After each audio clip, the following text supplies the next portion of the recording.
I found out I'd been replaced while I was still recovering from surgery. Not through an email, not through HR, not even through office gossip. I found out because my own work calendar rejected me. I was lying on my couch, one leg elevated, pain meds finally wearing off enough for me to feel human again, when my phone buzzed with a reminder.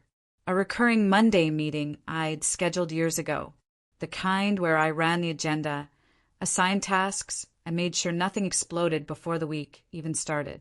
I tapped it out of habit, and my access was gone. At first, I thought it was a glitch. IT issues happened all the time. I refreshed, logged out, logged back in. Same thing. The calendar didn't recognize me as the owner anymore. Someone else's name was there. My role, my meeting, my team, assigned to a woman I had trained less than 6 months earlier. I stared at the screen longer than I want to admit, telling myself not to jump to conclusions. I was still officially on approved medical leave. HR paperwork signed. Doctor's notes submitted. Manager's verbal assurances recorded in my email archive because I didn't trust promises that weren't written down. Your job will be waiting when you get back, he'd said. I replayed that sentence in my head while my phone vibrated again. Slack notification. A message sent to a channel I could still read, but not post in anymore. Quick reminder that all approvals now go through Melissa. Not temporarily. Not while I'm out. Not until I return. Now. My chest tightened in a way that had nothing to do with surgery. I scrolled up. More messages. More instructions. More decisions being made. All of them without me. The worst part wasn't the replacement. It was how cleanly I'd been erased. No announcement. No acknowledgement. No courtesy call. Just a quiet rewrite like I'd never existed. I texted my husband first. Not because he worked there, but because he knew what that job had cost me. The late nights. The missed birthdays. The weekends glued to my laptop while he handled everything at home without complaint. They replaced me. I typed. He called immediately. What do you mean replaced? He asked. You're on leave. I mean my access is gone. My meetings. My approvals. They put Melissa in my seat. There was a pause. The kind that tells you the person on the other end already knows what you're about to realize. That doesn't sound legal, he said carefully. That word hit me harder than I expected. Legal. Because suddenly, this wasn't just about hurt feelings or bruised pride. This was about whether they'd been planning this all along. I hung up and pulled my laptop onto my knees, ignoring the ache. Logged into my email. Still active. Barely. I searched my name. Nothing recent. Then I searched Melissa's. And there it was. An email thread titled Interim Coverage Finalized. Sent 3 weeks after my surgery. 3 weeks after my manager had sent me a get well message and a gift card for soup delivery. 3 weeks after he'd promised me stability. The email wasn't hidden. It wasn't encrypted. It wasn't even careful. It said, Melissa will assume full responsibility for my role, effective immediately. Please direct all questions to her moving forward. Effective immediately. No end date. No temporary language. No mention of my return. I felt stupid for not seeing it sooner. For trusting people who smiled too easily in meetings and talked about company culture like it was a real thing and not just a slogan on a wall. I scrolled further. Another email. Subject. Transition complete. That one hurt.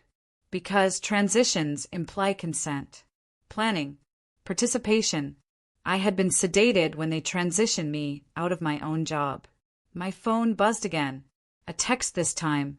From Melissa. Hey. Hope recovery is going well. Just wanted to let you know I'm covering things while you're out. Let me know if you need anything. I read it 3 times. Covering. That word was doing a lot of lying. I didn't respond. Instead, I opened my notes app and started writing everything down. Dates. Times. Names. I'd learned early in my career that women who didn't document things were the easiest to erase. The longer I looked, the uglier it got. Files I'd created were now attributed to her. Processes I designed were being presented as new improvements. Even my performance dashboard had been edited, my historical data quietly flattened into hers. They weren't just covering my absence. They were absorbing my existence. That night, I barely slept. Pain flared every time I turned, but the real discomfort was mental. My mind kept replaying conversations, re-examining smiles, decoding jokes that suddenly felt sharper in hindsight. The next morning, I emailed HR. Nothing emotional, nothing accusatory, just a question. Can you clarify my current employment status while on medical leave? They replied 6 hours later. Hi, my name. You remain an employee in good standing. Your role is currently being supported to ensure business continuity. Supported. Another word doing a lot of lying. I replied again. Is my position guaranteed upon return? No answer that day, or the next.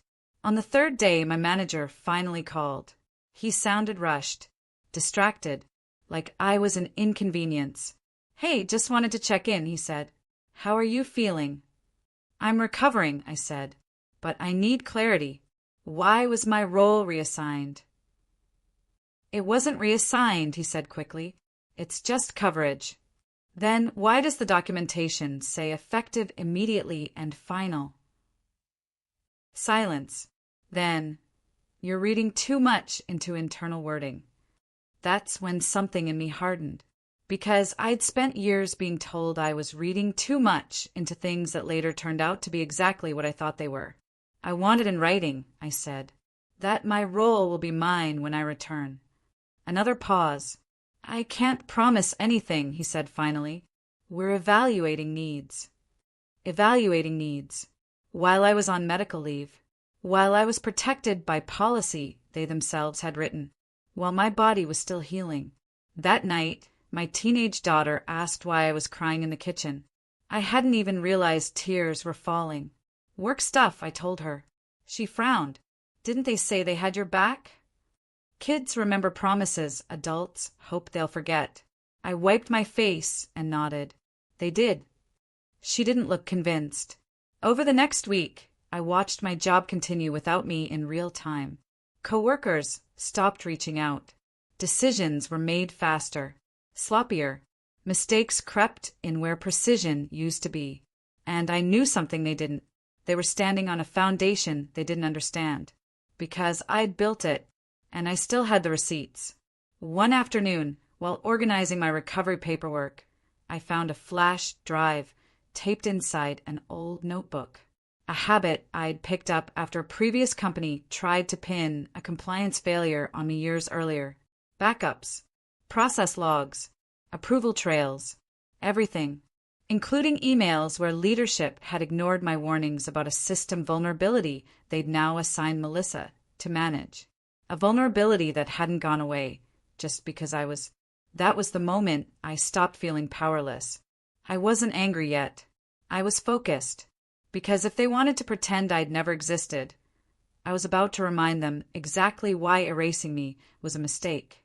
And they had no idea what was already in motion. I didn't tell anyone about the flash drive at first. Not my husband. Not my kids. Not even the friend who'd listened to me rant about work for years and always said, "One day they're going to regret how they treat you." Because once you tell people you're holding something dangerous, it becomes real. And I wasn't ready for real yet. I was still recovering, still swollen, still tired in a way sleep didn't fix. But my mind was sharp, sharper than it had been in months. Every day after that call with my manager, I noticed small changes. My access was being stripped piece by piece, like someone carefully removing fingerprints from a crime scene. First it was approval rights, then shared drives, then even read-only access disappeared. They weren't waiting for my return. They were preparing for my absence to become permanent. Melissa started showing up more publicly too, posting updates, tagging executives, using phrases I recognized because I'd written them first years ago back when she'd been an analyst asking me how to phrase things more confidently. She wasn't doing anything illegal yet, but she was benefiting from something that was. I opened the flash drive that night. The files were exactly where I'd left them. Time-stamped, organized, clear. Emails, reports, internal chats, meeting notes. A complete history of decisions that leadership had made and then quietly reversed when things went wrong. One folder stood out immediately. System risk deferred. I clicked it. Inside were emails I'd sent over a year earlier, flagging a flaw in one of our internal reporting tools. A flaw that could misclassify financial data if certain conditions overlapped. Rare, but not impossible. Leadership had dismissed it. Too expensive to fix. Too disruptive. Low probability, they'd said. I'd replied with a warning. In writing. If this triggers during a high-volume period, we won't be able to correct it retroactively. That line made my stomach twist now. Because guess what period Melissa had just taken over? High volume. End of quarter reporting. Tight deadlines. No margin for error. I didn't smile. I didn't feel vindicated. I felt calm. The next day, HR finally replied. They sent a vague paragraph about business needs and temporary coverage. No guarantees. No timelines. I forwarded the email to my personal account. Another habit. Another receipt. Then I did something I hadn't planned to do so soon. I replied, I need confirmation that my medical leave is being handled in compliance with company policy and federal law. I didn't threaten. I didn't accuse. I just named the thing they were trying not to think about. That email changed the temperature. Within an hour, my manager called again. This time his voice was smoother, softer, like someone trying to walk backward without tripping. Hey, he said, I think wires got crossed. No one's trying to push you out. Then put it in writing, I said. We're just trying to stay agile. I'm asking for clarity, I said. Agility doesn't require secrecy. Another pause. He promised to circle back. He didn't, but something else happened instead. A former coworker texted me. Hey, this is awkward, but are you okay? I stared at the message for a long time before replying. Why? Because Melissa asked me how some of your old processes worked. Stuff you used to handle personally. Old processes. I asked, what did you tell her? I said I wasn't sure, she replied. Because honestly, I don't think anyone fully understands how you set things up. That was true. I'd been hired years earlier to clean up a mess no one wanted to own. I documented everything, but understanding and documentation aren't the same thing. You can read instructions and still not know why something works, or what happens when it doesn't. I thanked her and put my phone down. That night, my husband watched me carefully while I sat at the dining table with my laptop open, folders spread across the screen like a map. You're not going to do something reckless, he said. No, I replied. I'm going to do something correct. He nodded slowly. That worries me more. A week later, the first crack appeared. Not publicly. Internally. An error report circulated late on a Thursday night. A minor discrepancy. Numbers not lining up between two dashboards. Melissa flagged it as a data lag and moved on. I saw it because someone forwarded it to me with a simple message. Did you ever see this before? I recognized the pattern instantly. This wasn't a lag. It was the beginning. I typed back, yes. It resolves temporarily, but it means something else is wrong underneath. What kind of wrong? The kind that doesn't fix itself. They didn't respond. The next morning, I woke up to 3 missed calls from the same number. Compliance. I let it ring the 4th time. When I finally answered, the woman on the line sounded tense but polite. We're conducting a routine review, she said, and your name came up in some legacy documentation. Legacy. That word again. She asked if I'd be willing to answer a few questions. I said yes. We spoke for 40 minutes. I answered carefully, factually. I didn't speculate. I didn't editorialize. At the end, she asked, Do you still have copies of your original reports? Yes, I said. There was a pause. Could you send those? I'll need that request in writing, I said. She didn't hesitate. Of course. When the email arrived, I read it twice before forwarding it to my personal account. Then I replied, attached everything, including the warnings leadership had ignored. I didn't CC my manager. I didn't CC HR. I let the truth move on its own. By Monday, the office felt different, even from afar. Slack was quieter. Meetings ran longer. Melissa stopped posting confidently worded updates and started asking questions instead. My manager emailed me asking for a quick sync. I declined. I'll be available once my leave ends, I wrote. In the meantime, please direct operational questions to current leadership.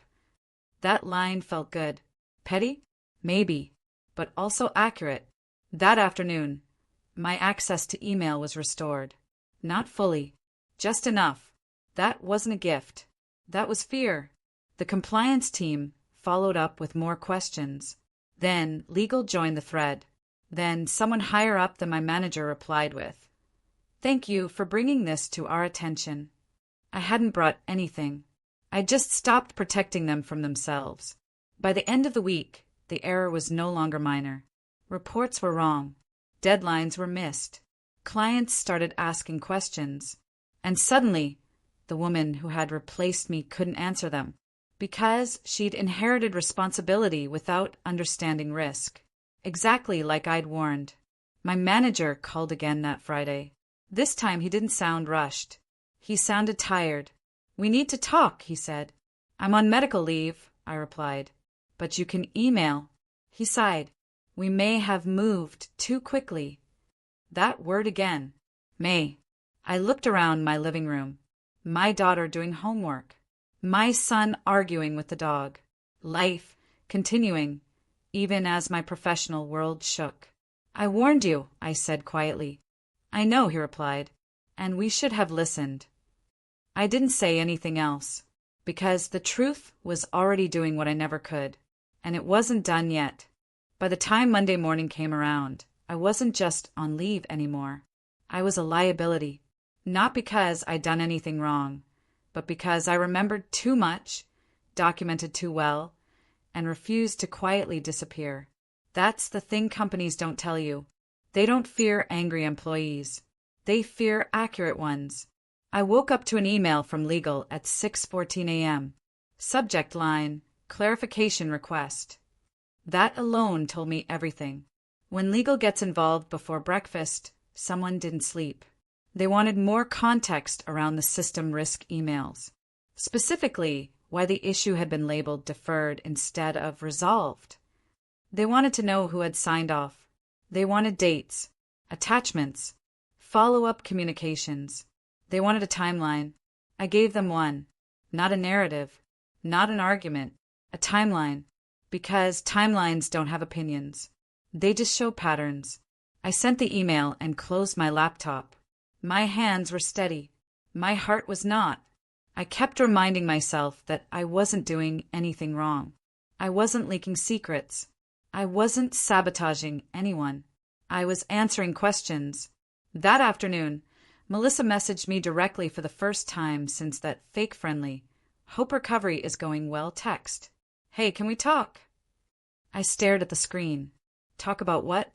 About how she'd slid into my role while I was drugged and stitched up. About how she'd accepted responsibility she wasn't prepared for. About how she'd never once asked me if I was okay beyond a performative text. I didn't reply. 10 minutes later, she tried again. "I'm just trying to understand some of the legacy processes." Legacy again. Funny how everything I built became legacy the moment I stopped being visible. I typed back one sentence. All documentation was already shared internally. It was true. It just wasn't helpful. She didn't respond. Instead, I got a calendar invite from my manager. A touch base. No agenda. No description. I declined. 5 minutes later, HR emailed me. "We'd like to schedule a wellness check-in." That phrase made me laugh out loud. A sharp, humorless sound that startled my husband in the other room. Wellness check-in is what companies say when they're about to protect themselves. I replied politely, reminding them that all work-related communication should go through email while I was on medical leave. They agreed, then promptly ignored that boundary by CCing legal on the next message. I watched it all like someone watching a slow-motion pileup. Everyone reacting too late. Everyone suddenly careful with words they'd once thrown around casually. And then something happened that shifted everything. A client complained. Not internally. Externally. One of our biggest accounts flagged inconsistencies in their quarterly reports. Not small ones. Big enough to affect billing. Big enough to affect trust. Compliance escalated it immediately. Legal froze changes.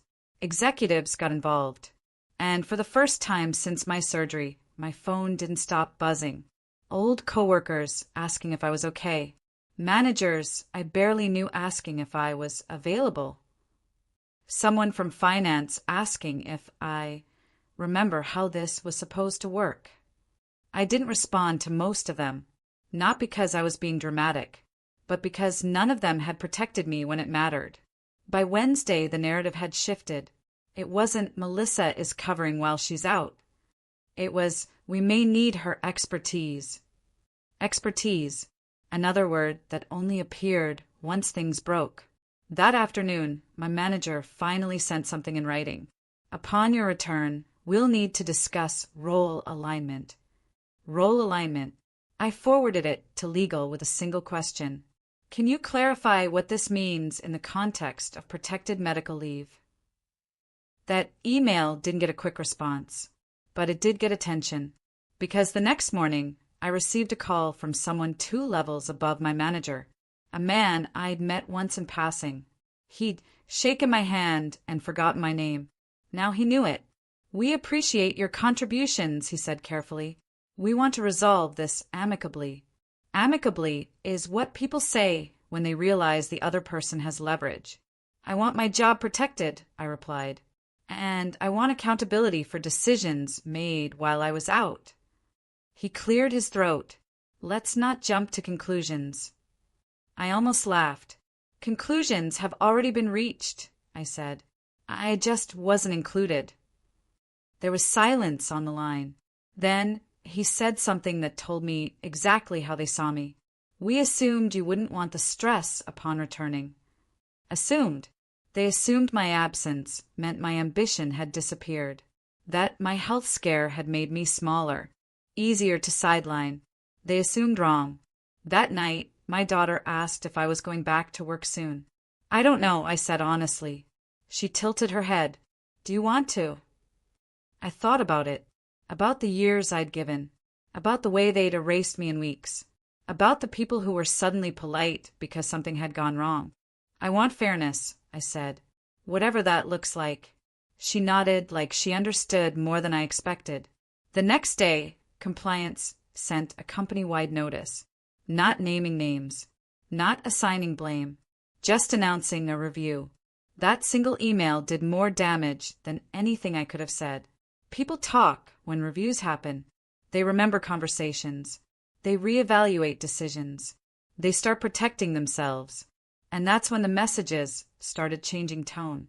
Co-workers who'd been silent apologized for not checking in. One admitted she'd been told not to contact me. Another said she'd been uncomfortable with how quickly Melissa had been promoted but hadn't felt safe saying anything. Safe. That word cut deep. Because safety at work is fragile. And once it breaks, people learn to survive instead of speak. By Friday, Melissa was no longer leading meetings. Her name disappeared from invites the same way mine had. Quietly. No announcement. No explanation. I didn't feel happy about it. I felt tired. Because I knew this wasn't over. It was just changing shape. Legal requested another call. This time with HR present. This time with notes. They asked me to walk through the system issue again, step by step. I did. They asked if I'd been pressured to downplay the risk. I answered truthfully. They asked if I'd felt retaliation. I paused, because that question mattered. Yes, I said finally. After I raised concerns, my role was diminished. And while I was on medical leave, it was reassigned without my consent. No emotion, just facts. When the call ended, my hands finally shook. Not because I was scared, because I'd crossed a line you can't uncross. The kind where you stop being team-oriented and start being a problem. That night, my manager emailed again. Short, careful. We need to meet before you return. I stared at it for a long time. Then I replied, please include legal.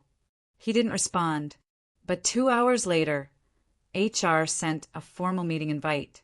All the names were there. HR, legal, my manager, someone from compliance. No Melissa, no executives, just the people who clean up messes.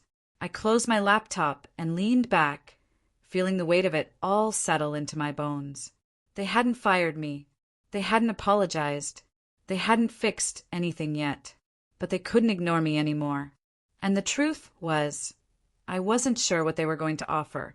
A reinstatement, a demotion dressed up as compromise, a quiet exit they'd try to frame as mutual.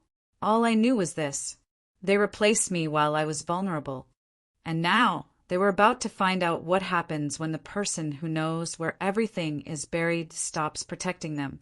The meeting was scheduled for a Tuesday morning, 9 a.m. sharp, not 9:05, not sometime this morning. Sharp, like they needed to remind themselves they were still in control. I logged in from my dining table, a cup of coffee I didn't touch sitting to my left. My leg still ached when I shifted, a dull reminder that I shouldn't have had to think about any of this yet. But here I was, dressed professionally from the waist up, hair brushed, face calm. Appearances matter when people are deciding your fate. The screen filled slowly. HR first. Smiling too much. Legal next. Neutral. Cold. My manager last. He didn't look at the camera. No one asked how I was feeling. That told me everything. HR started with a practice tone. We appreciate you joining us during your medical leave. We'll keep this brief. I almost laughed. Brief had never been this company's strength.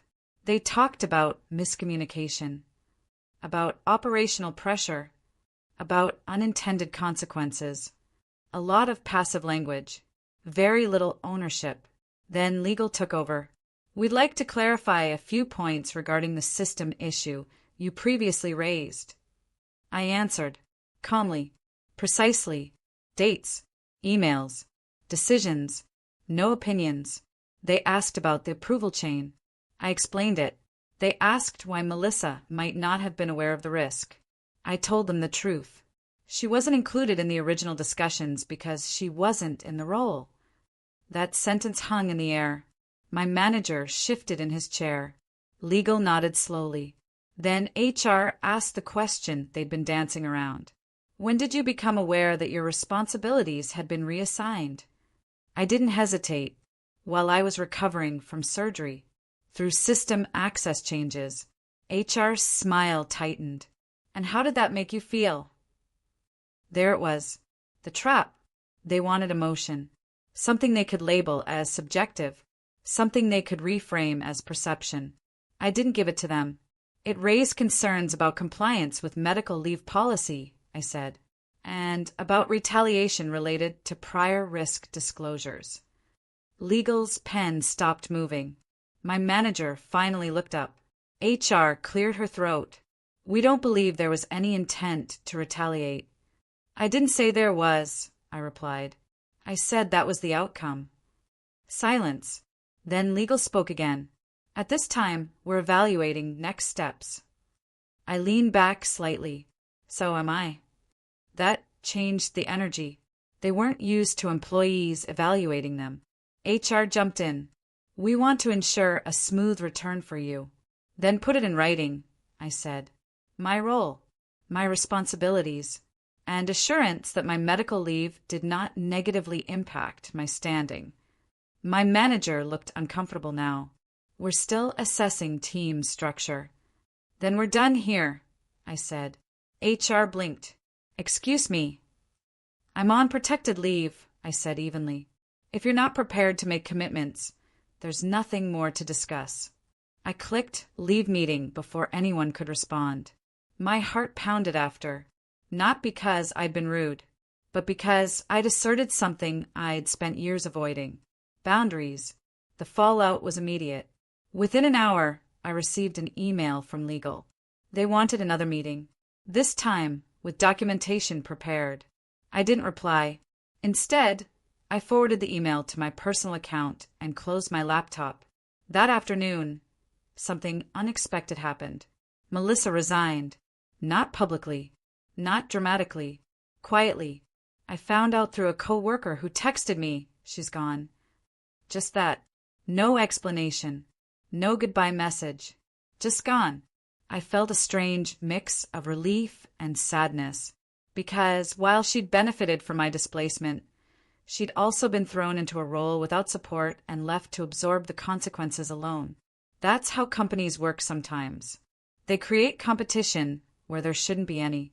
The next day, my manager emailed again. This time there was no HR tone. No corporate fluff.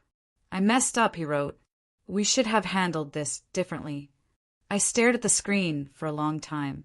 Apologies feel different when they come after damage. I replied simply, I need formal assurances. He agreed. 2 days later, a document arrived. Not perfect, but clearer. My title restored upon return. My responsibilities outlined.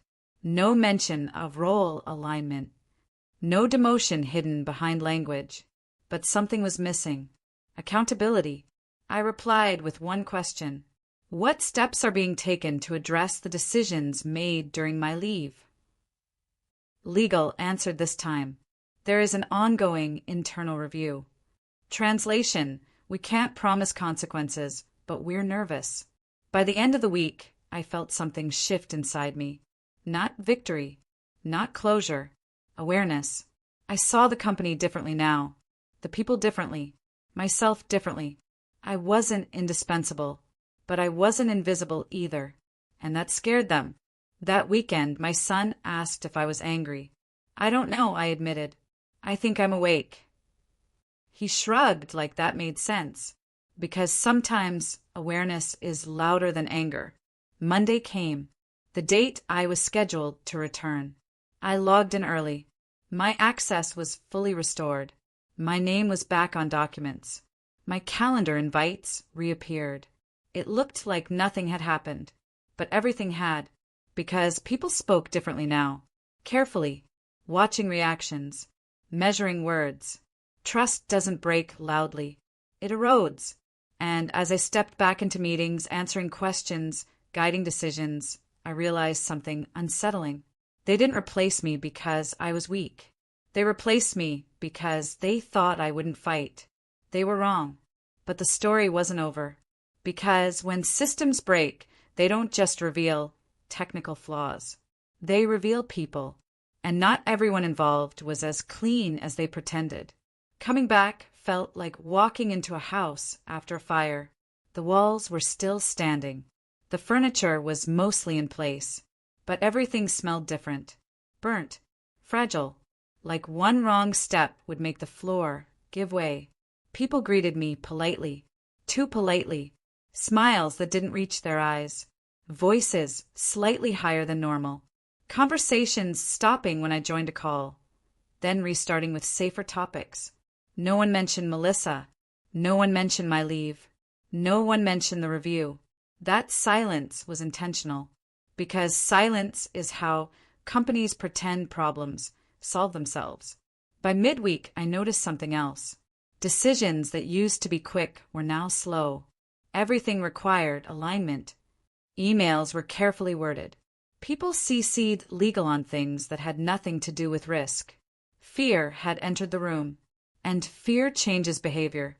One afternoon, while reviewing reports, I noticed something strange. A discrepancy that didn't match the original system flaw. Smaller, subtler, almost hidden. I dug deeper. It wasn't an error. It was a manual adjustment. Someone had altered data to make numbers reconcile after the initial failure. Not malicious at first glance. More like someone panicking and trying to patch a hole without understanding the structure. I traced the change. Finance. Not Melissa. Someone higher. I saved the file and made a note. No reaction. No accusation. Just awareness. That same day, an old email resurfaced in my inbox. Sent accidentally, then quickly followed by an apology. Sorry, wrong thread. But I'd already read it. It referenced a conversation from months ago, before my surgery, before my leave, a discussion about succession planning for my role. Without me, the tone wasn't hostile. It was casual, strategic, like I was a chess piece being discussed, not a person. She's solid, but not irreplaceable. Medical leave might complicate timelines. We need continuity. Continuity. They decided I was a risk long before my body ever gave them an excuse. That night I didn't sleep. Not from anger. From clarity. I wasn't reacting to a single betrayal. I was seeing a pattern that had been building quietly, patiently, waiting for the right moment. And my surgery had been that moment. The next morning, compliance emailed again. They requested additional documentation related to the manual adjustment I'd flagged earlier. They didn't say who made it. They didn't need to. I sent what I had. An hour later, legal added themselves to the thread. By the afternoon, my manager asked to meet. In person. I agreed. His office felt smaller than I remembered. Or maybe I'd just outgrown it. He gestured for me to sit. I didn't. I need to ask you something, he said. Go ahead. Are you trying to bring the company down? There it was. The accusation hiding under all that politeness. No, I said. I'm answering questions honestly. He leaned back. Because it feels like you're digging. I am, I replied. That's my job. He sighed. This isn't what I meant when I said we needed to move forward. I finally sat. Moving forward without accountability is just denial, I said. He looked tired, older than he had a month ago. You have to understand, he said. There are bigger implications. I understand perfectly, I replied. That's why I documented everything. He rubbed his face. Legal is nervous. They should be, I said. That meeting ended without resolution. But it didn't matter, because the story was no longer contained.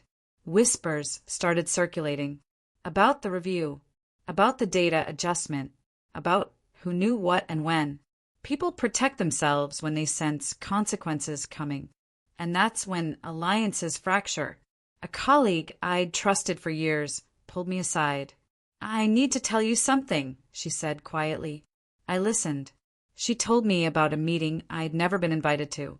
One where leadership discussed redistributing my responsibilities permanently if I didn't reintegrate smoothly. She told me who spoke, who stayed silent, who nodded. I thanked her. Then I wrote it down. That evening, my husband asked if this was worth it. Do you still want to work there? He asked. I thought about it. I want the truth acknowledged, I said. What happens after that isn't the point. He nodded. Just don't let this consume you. I didn't tell him it already had. The next week, compliance issued preliminary findings. Internal only. But word leaked. The manual adjustment was flagged as inappropriate. Not criminal, but not compliant. Someone had crossed a line trying to cover another mistake. And now that line was visible. The person responsible wasn't fired. Not yet, but they were removed from decision-making authority. Quietly, like Melissa. History repeating itself. Except this time people noticed. I started getting messages from employees I barely knew. Thank you for speaking up. I went through something similar. I didn't think anyone would ever push back. That part surprised me. I hadn't seen myself as brave. I'd just refused to disappear. But to others that looked like resistance. And resistance is contagious. HR scheduled another meeting.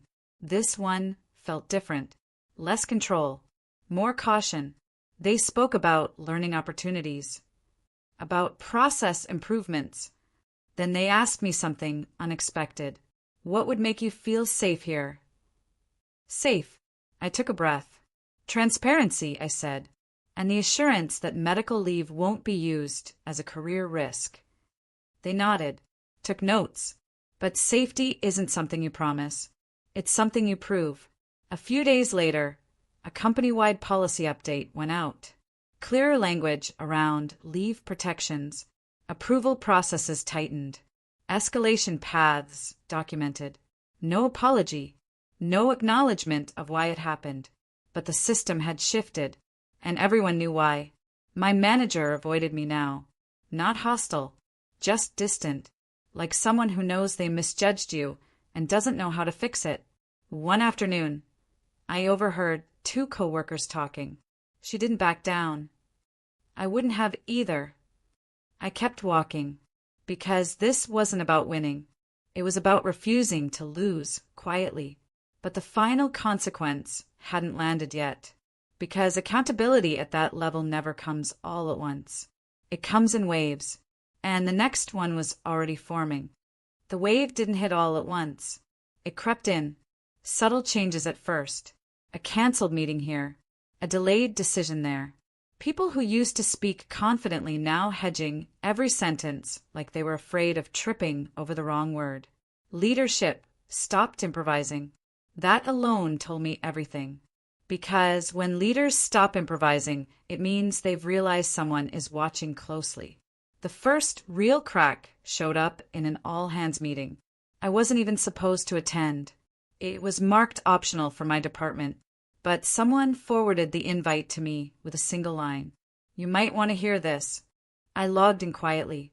Camera off. Mic muted. The executive speaking started with numbers, performance metrics, growth projections, all the usual surface-level reassurance. Then someone asked about the recent compliance review. You could feel the air shift. He smiled, not naturally, not comfortably. We identified some process gaps, he said. We're addressing them. Process gaps, not decisions, not people, not judgment. Gaps. Someone else asked, did medical leave coverage procedures contribute to this? That was bold. The executive paused. Leave policies weren't the issue, he said. Execution was. Execution by whom? He didn't say, but he didn't deny it either. After the meeting ended, my inbox filled faster than it ever had before. Private messages, side questions, people wanting to pick my brain. The same people who hadn't checked on me while I was recovering. I answered selectively, not out of spite, out of self-respect, because access is currency, and I'd given mine away too freely before. That afternoon, compliance sent a follow-up summary. Still internal, still careful, but one line stood out. Risk escalation procedures were overridden without documented justification. Overridden. That meant a decision had been made intentionally, not accidentally, not ignorantly. Someone had chosen speed over safety, and now it was on record. I didn't need to guess who. The next day, finance announced a leadership restructure, not framed as corrective action, framed as strategic realignment. The person responsible for the manual adjustment was transitioning to an advisory role.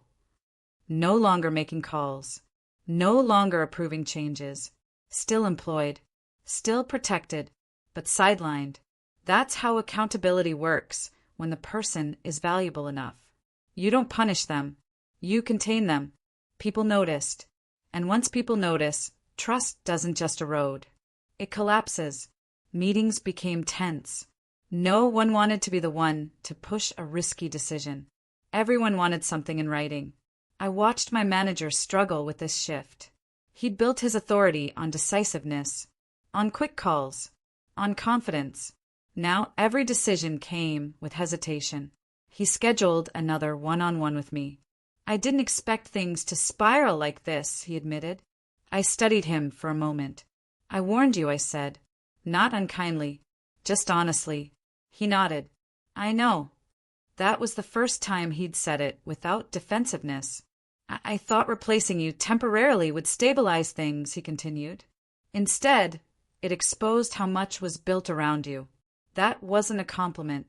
It was an admission of poor leadership. If one person leaving breaks the system, I said, the system was already broken. He didn't argue. That silence was heavier than any apology. Later that week, an internal memo went out. Not company-wide. Leadership only. I wasn't on the distribution list, but someone forwarded it to me anyway.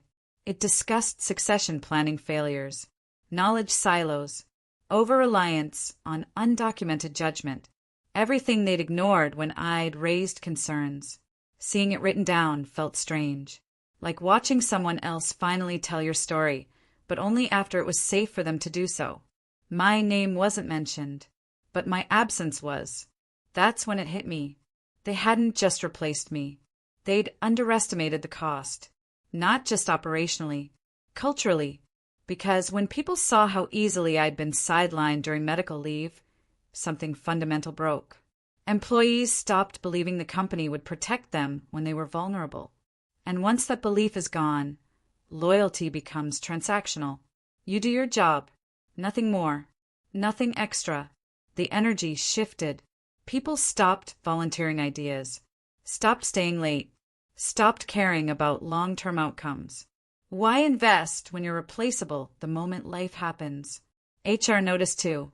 They started scheduling listening sessions, anonymous surveys, open forums, all reactive, all late. During one of those sessions, someone asked anonymously, "What happens if we get sick?" No one answered directly, because everyone already knew. That night, my daughter asked if things were calmer at work now. In a way, I said, but calm doesn't mean healthy. She frowned. Then why don't they just fix it? I smiled sadly, because fixing it would mean admitting they were wrong. And that's expensive. The final straw came quietly. An external audit was announced. Routine, they said. Unrelated, they said. No one believed them. Auditors ask questions differently. They don't care about feelings. They care about trails. And trails were something I had always kept clean. Legal requested another meeting with me. This time, the tone was different, respectful, almost cautious. They asked if I'd be willing to assist with audit clarification if needed. Assist, not defend, not justify, clarify. I'll answer questions truthfully, I said, as I always have. They thanked me. After the call ended, I sat alone for a long time, not triumphant, not relieved, just aware that this all started because I got sick, because my body needed rest, because I trusted a system that didn't know how to pause without replacing. They didn't just mishandle my leave. They exposed who they really were. And now the cost of that exposure was rolling outward, touching everyone. The company would survive. Companies always do. But it wouldn't be the same. And neither would I. Because once you see how easily you can be erased, you stop mistaking stability for safety. And the final consequences? They were already on the horizon. The audit changed everything. Not loudly. Not all at once. But in a way that seeped into every conversation, every email, every pause before someone spoke. Auditors don't rush. They observe. They listen. They ask the same question 3 different ways and wait to see who contradicts themselves. And contradictions were everywhere. They asked about system ownership, about approval authority, about why certain risks were deferred without documentation, about why responsibilities shifted during protected medical leave without a formal transition plan. No one gave the same answer twice. I wasn't pulled in immediately. That alone told me they were working their way through the story, chronologically. When my turn came, it wasn't dramatic. Just a calendar invite. Clarification meeting, external audit. No prep materials. No agenda. I logged in and saw 3 faces I didn't recognize. Calm, neutral, focused. They asked me to describe my role prior to medical leave. I did. They asked who had authority over the system risk. I answered. They asked if I'd been consulted about the reassignment of my duties. No, I said. They asked how I found out. I told them. They didn't react. They just wrote it down. Then one of them asked something that made my chest tighten. Did you feel pressure before your leave to minimize the importance of the issue you raised? I didn't rush my answer. Yes, I said, indirectly, through repeated deferrals and emphasis on timelines over risk. That was enough. They thanked me and ended the call. No reassurance, no validation, no feedback. Auditors don't comfort people. They collect facts. After that, the atmosphere at work became brittle. Leadership meetings went dark. Updates slowed. Decisions stalled. People whispered. Who talked? What did they say? Who's exposed? My manager stopped pretending things were normal. He avoided eye contact in meetings, deferred questions upward, canceled one-on-ones. The confidence he'd built his identity around had cracked. And cracks spread. One afternoon, HR sent an email announcing organizational changes. That phrase again. 2 senior leaders were stepping down from their roles to pursue other opportunities. No details, no context, but everyone knew, because timing tells the truth when language won't. I didn't feel satisfied.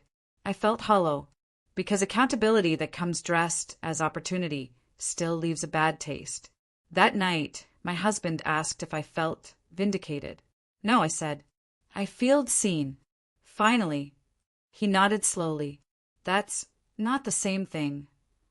No, I agreed. But it matters. The audit findings were scheduled to be finalized by the end of the month. In the meantime, the company tried to stabilize morale. Town halls, FAQs, assurances. None of it landed. Because trust doesn't come back just because leadership asks nicely. People remembered how easily I'd been replaced, how quietly Melissa had vanished, how others had been shifted, sidelined, or realigned. The message was clear.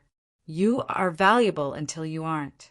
One evening, as I packed up my laptop, my manager stopped by my desk.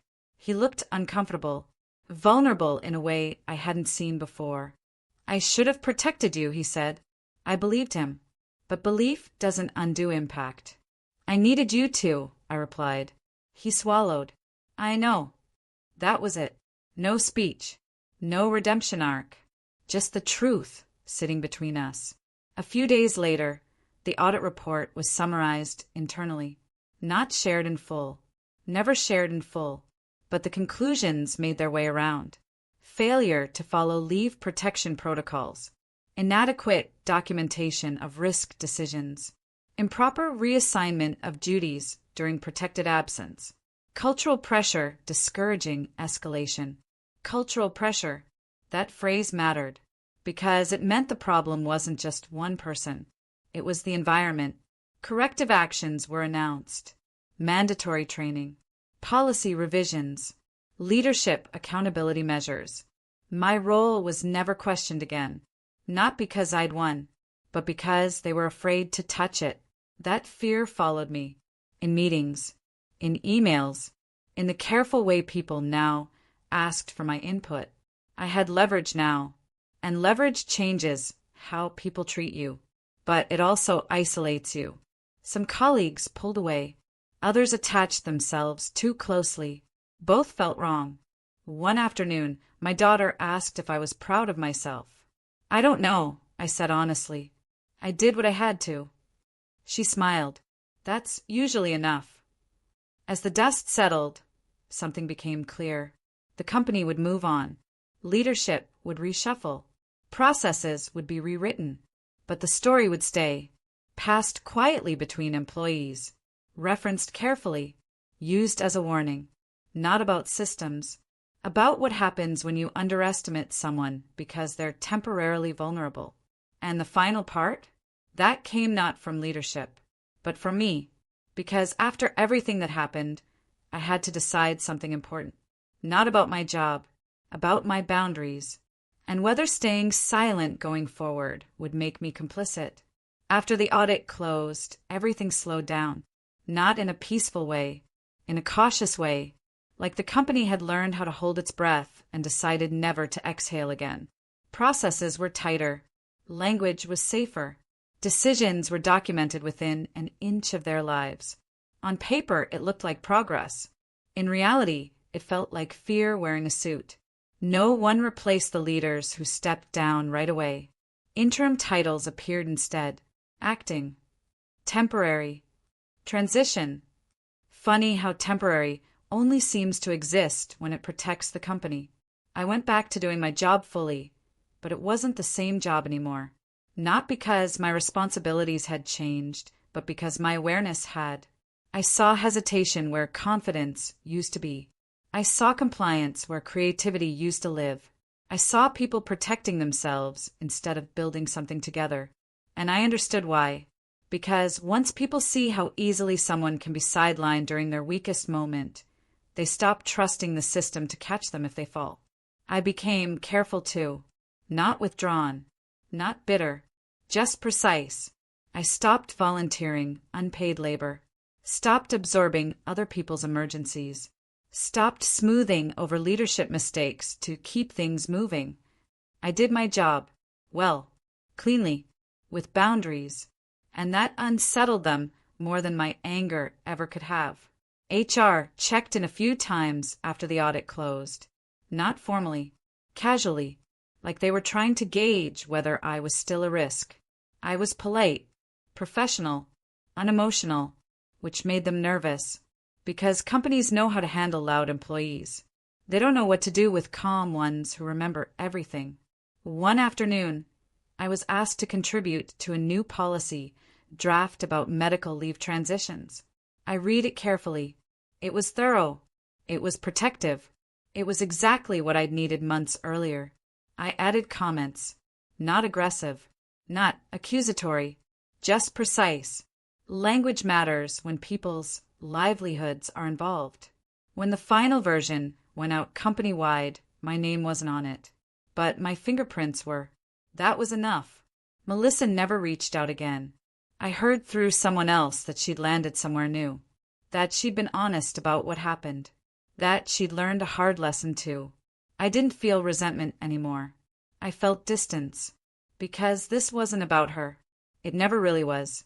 It was about a system that rewards speed over care, silence over truth, and optics over people.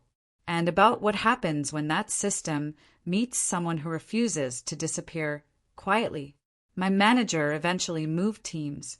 Not promoted, not demoted, repositioned. We stopped working closely. Our last conversation was brief. "I hope you know I never meant to hurt you," he said. "I know," I replied. "But intent doesn't undo impact." He nodded. That was the end of it. At home, life settled back into normal rhythms. School drop-offs, dinners, weekend errands. My body healed, but something else stayed changed. I no longer believed that loyalty was protection. I no longer believed that hard work spoke for itself.